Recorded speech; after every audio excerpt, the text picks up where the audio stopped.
All right. Many of you guys requested a pre-recorded video of me going over the major key points for our upcoming AP exam. So the intention is to really cover the main points, and hopefully you guys will be prepared to earn a 3. So let's do it. I want to start off with Unit 1, Foundations of American Democracy. And based on the time, I'll just roll right into Unit 2, which focuses on the 3 branches of government. All right, so if you take a look at the screen, I just want to go over some basic concepts that all students should know. And it really focuses on these ideals of democracies, or these different perspectives on what a democracy should look like. So if you take a look at one of our required foundational documents, the Declaration of Independence, this is the document that we really turn to gather an idea of what a democracy should look like, starting with the fact that all men are created equal, that every human being that is born with what we call unalienable rights.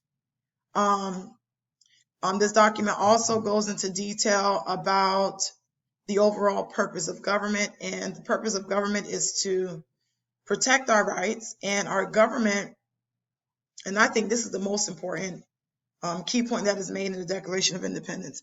Our government has power, but that power is only given to them with consent. So our government is not a dictatorship. Our government can only move when we give it authority to move. And how do we do that? We do that by exercising popular sovereignty, by exercising our right to vote. So it's very important to know that power from the government comes from us. We give the government the power to govern us, because we all know that someone has to be in charge, and all men are angels in this sense. Now, we are giving them the power to govern. We are giving them consent, but at the same time, if we're not satisfied, we also have the right to alter or abolish that government. I want to focus on alter. What does it mean to alter? To alter means we can change those that are currently in a position of leadership. So we may like our president today, but 4 years later, we may alter that by voting someone else in. Okay? One of the highlights and key points behind having this democracy is that as a result of giving your government the power to govern, we all know that once you put power in someone's hand, there's a possibility that they could abuse it. So how do we go about decreasing the effects of... All right, so in addition to having the power, or giving them the power to govern us, having the right to alter or abolish our government, we also have to keep in mind that when you give someone power, there is a possibility that they may abuse that power. So we also want to ensure that our government has limits. So we're huge on limitations. We're huge on checks and balances, which we'll talk about in more detail. Our democracy also is considered to be a republic, okay, meaning that we are electing individuals to represent us in our ideas. We also call that an indirect democracy, because direct democracy would in essence involve us all participating in making those decisions. Sorry. Let's keep it moving. All right, so on your exam, you never know, a question may pop up in regards to what we call 3 models of democracy. What are the 3 models of democracy? You have participatory democracy, pluralist democracy, and elite democracy. What separates one from the other? Participatory democracy is just another word for direct democracy, where all citizens play a direct role in governing their community or this country. We don't operate under a participatory democracy. Why not? Because it involves too many people. And with having so many people involved in making policy, it's going to create more chaos than anything else. I just can't see any progress being made with having everyone involved. It's just crazy. So moving on to pluralist democracy. In a pluralist democracy, no one really dominates the government. And the only way to really have some input or influence in our government is to really come together in what we call these organized groups, or what they would have called it in the past, factions, or what we call it today, interest groups. And the beauty of having a pluralist democracy is that because we have such a large republic, these groups would often have to compete with each other in order to influence policy.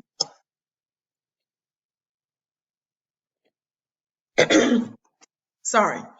So, I mean, there are pros and cons, because if your group is more organized than others, or if your group has more funding than others, then there's no competition. That group that's highly organized, that group that has the proper leadership, the group that has the financial backing, will in most cases always win. On the other hand, by having a pluralist democracy, you're giving everyone an opportunity to shine. And there's power in numbers when you look at a participatory democracy. A participatory democracy, in my opinion, works in very small, homogeneous communities. But when you're dealing with so many diverse people, it's going to be hard to hear everyone when everyone has a voice, if that makes sense. Let me move on to the third model of democracy.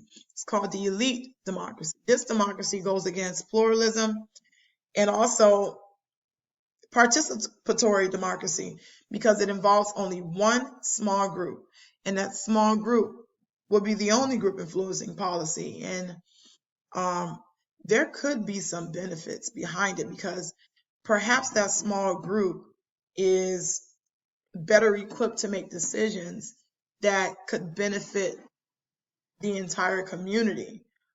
Giving everyone a voice is not always a good idea, because everyone may be involved for their own selfish reasons.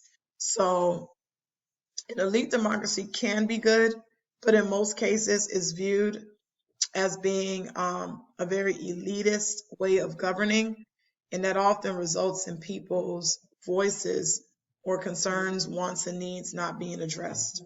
So I'm just bringing this up because whenever you are given these different ways of looking at government and the role that they should play, you should be able to look at it from both sides, from both angles. You should be able to look at the pros and cons of each.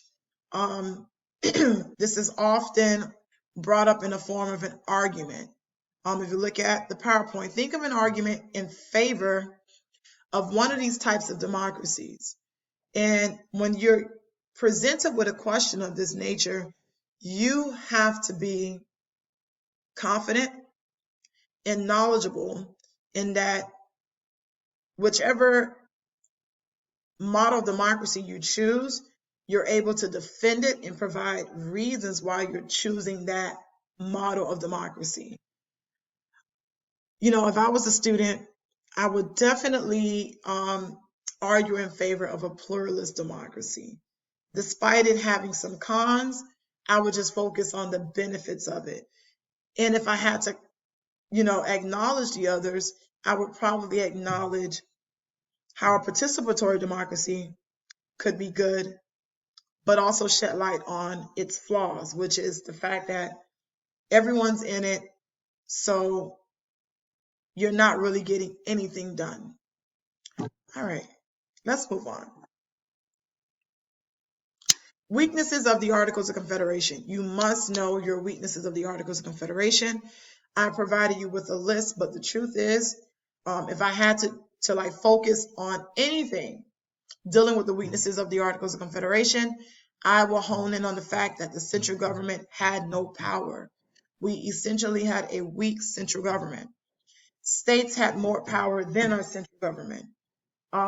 The federal government, aka central government, did not have the power to tax. If you don't have the power to tax, that means you're broke. If you don't have any money, how can you really function and be an effective government? So yes, we have a number of weaknesses, but the one that I tend to focus on is the fact that our central government, aka our federal government located in DC, was weak. The event that really brought the weaknesses of Articles of Confederation to the surface was Shays' Rebellion. Don't forget that. So let's move on and discuss disputes or conversations that were made at the Constitutional Convention. We do know that delegates were sent from most of the 13 states, and the goal was initially to revise the Articles of Confederation, but after much discussion, they decided, hey, let's create an entirely new constitution.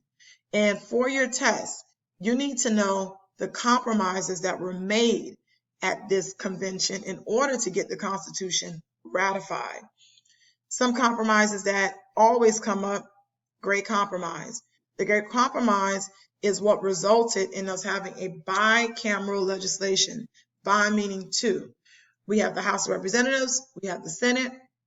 One house is based on population, the other is based on equality in order to accommodate our big states and our small states.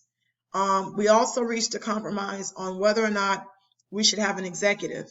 Under the Articles of Confederation, we had no executive, we had no president, we had no leader, so we decided to go with a leader, but I think the debate really focused on how do we elect that leader. So the compromise was to create what we know as today called the Electoral College, where voters will vote indirectly for their president, and then the electors will cast those votes. Now, the catch to having electors cast their vote is that they don't have to vote in alignment with the popular vote.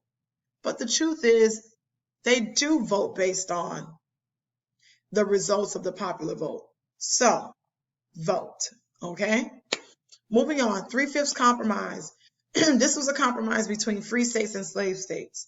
The question was, should slaves be counted towards a state's population? Because as you should know, population is what dictates the amount of seats that each state receives in the House of Representatives.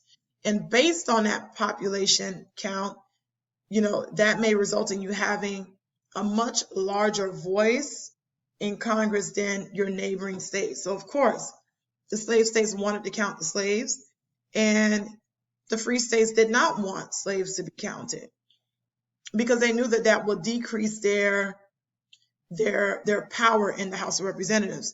So what was the compromise?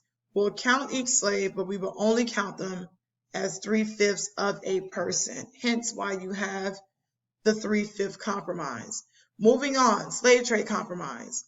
Slave states wanted to ensure that slavery would not be regulated or abolished, so they were able to have slavery, the institution or the economy of slavery, guaranteed for the next 20 years in exchange for the federal government to have the power to regulate interstate and foreign trade, something that they did not have under the AOC. The amendment process. Under the Articles of Confederation, it was required that all states agree to change the Constitution at the time. And the truth is that wasn't realistic.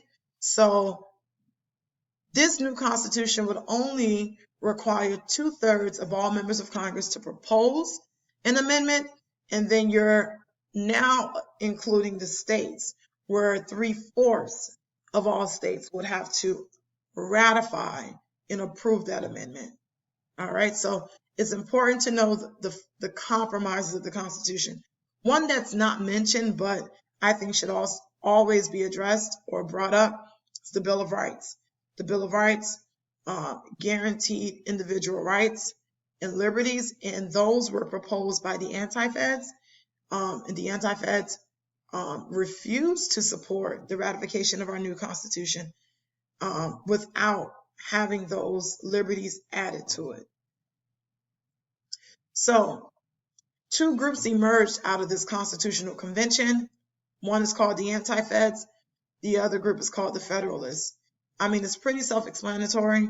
Anti-feds opposed the new Constitution because it was a direct threat to state sovereignty, and they also viewed it as a threat to individual liberties.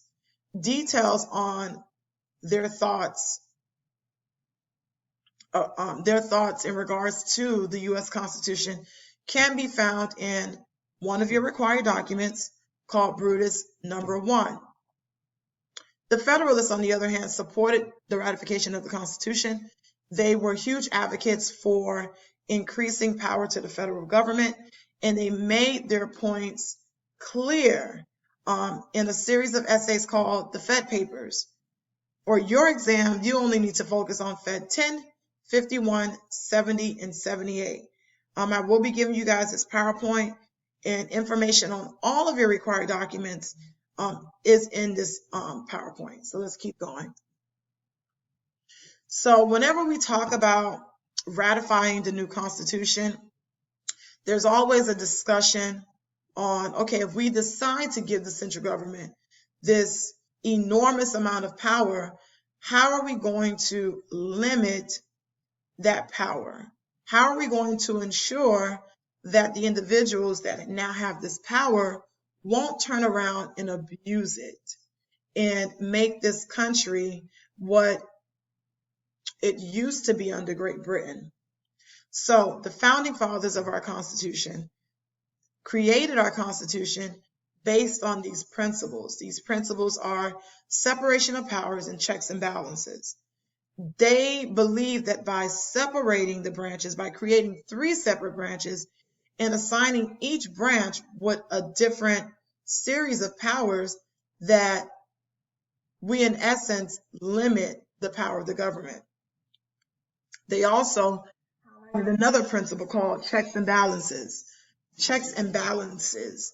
By assigning not only different powers to these 3 branches of government, but ensuring that these powers have the ability to check the other branch, you're essentially keeping power at a minimum.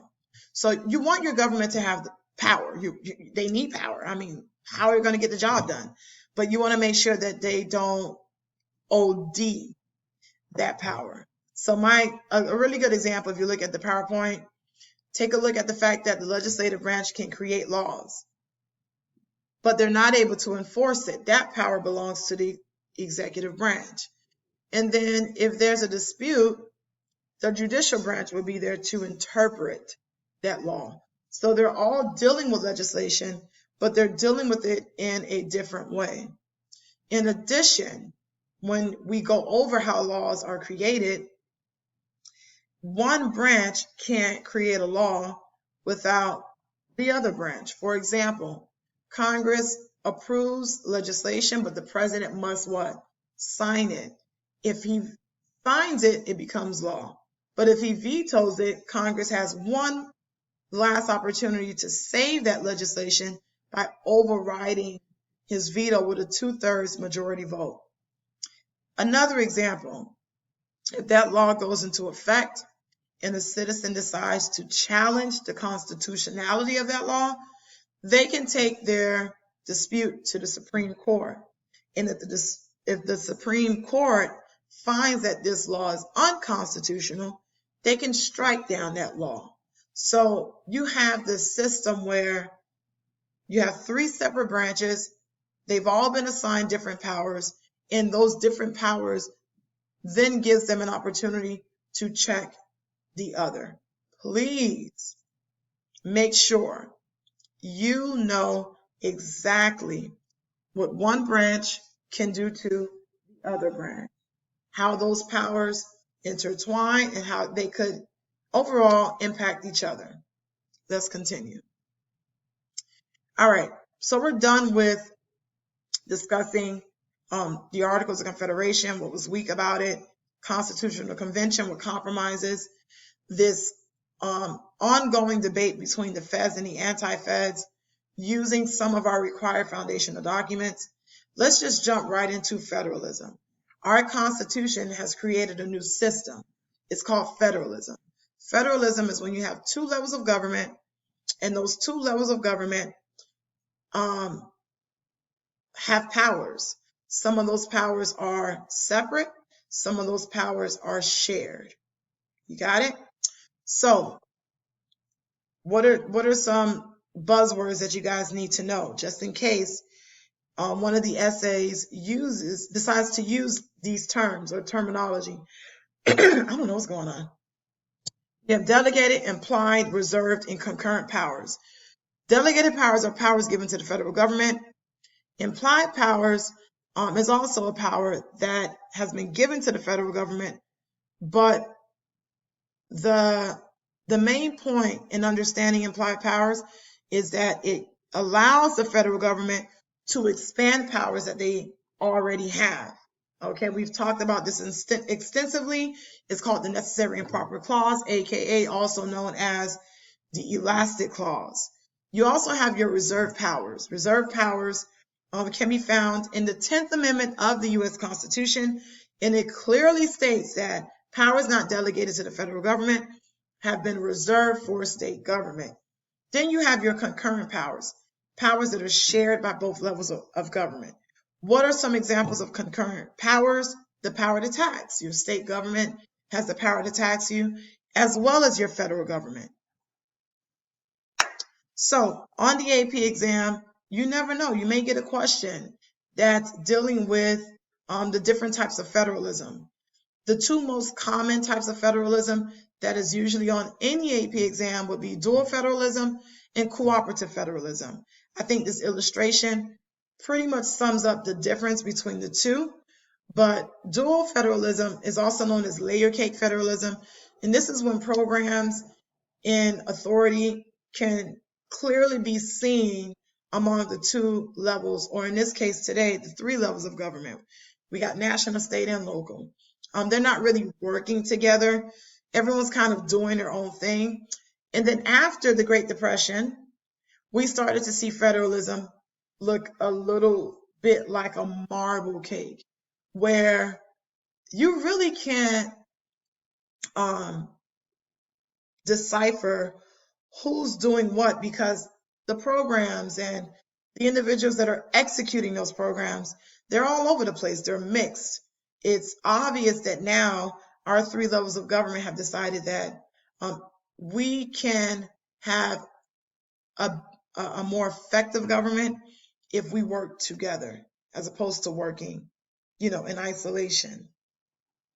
So please note the difference between dual federalism and cooperative federalism.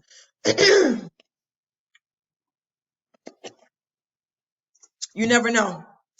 An argument essay prompt may focus on you choosing a type of federalism that may best address the needs of citizens during a pandemic. I don't know. But take these concepts and ask yourself, how could this be presented in the form of a writing prompt? I can definitely see federalism as part of an argument essay writing prompt. Let's keep it going. Grants. So cooperative federalism is here to stay because everyone wants and needs money. All right. So the federal government came up with this brilliant idea. Hey, we can't control. No, let me not say that. We can't dominate every area of policy, because according to the 10th Amendment, powers that have not been delegated to the federal government are automatically reserved to state governments. So how do you insert yourself in an area of policy that traditionally is handled by state government. You wave some money in their face. You do that in the form of grants. So it's very important that you guys know the different types of grants that the federal government issues to state governments. Now, revenue sharing doesn't exist anymore, but it's important for you to know that revenue sharing was a method of providing grants to states with no strings attached. In other words, we're going to give you $1 million and you can do whatever it is that you want with it. We've really transitioned over to block and categorical grants. Block grants are tax dollars or grants given to states with a broad purpose. What do we mean by broad? Look at my example. If the federal government decides to give the state of Florida $2 billion for education, I mean, education is so broad that it could cover so many different areas and levels. So this gives the states more freedom, but it still gives them like a little, I would say just a little formality. Instead of having no strings attached, I'm gonna give you two. Okay? States prefer block grants because if you take a look at categorical grants, it also involves federal dollars being given to states, but it's very, very specific. So it definitely limits the state's freedom to spend that money how they see fit. All right, fit? Okay. Yeah, because it's kind of crazy. All right, so you have federal block.